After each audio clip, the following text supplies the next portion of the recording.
Time now for StoryCorps, the project recording conversations between families and loved ones. Today we'll hear from a young man named Samuel Taylor. When he was 15 years old, Samuel told his mother, Connie Casey, that he was gay.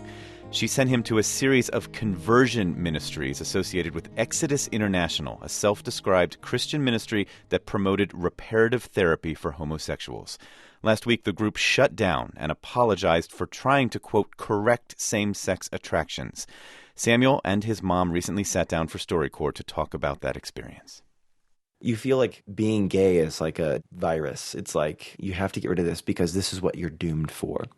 And I remember I thought, well, I can, of course, behave like a straight man. At the time that you came out, I blamed myself. You know, it's because I'm a single-parent mom and I don't know how to raise a son and there needs to be a man around here.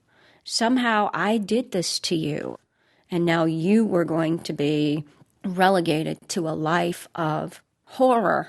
Those couple of years were very hard for both of us.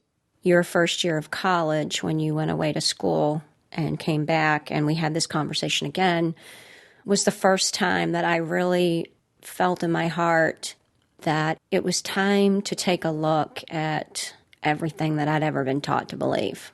I can just be completely honest. I didn't care at that point whether you accepted me or not. But it ended up being more important than I thought it would.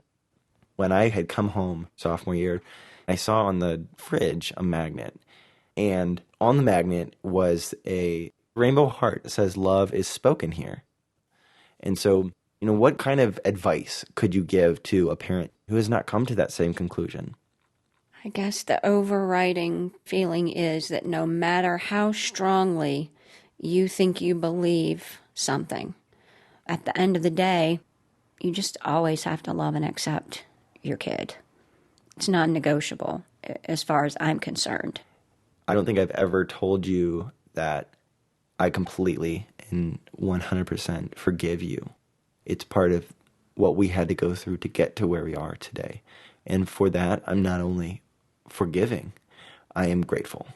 If this were to be the last 5 minutes of conversation that I ever got to have with you, and I think you already know these things, but it doesn't hurt to say it again, I'm so sorry.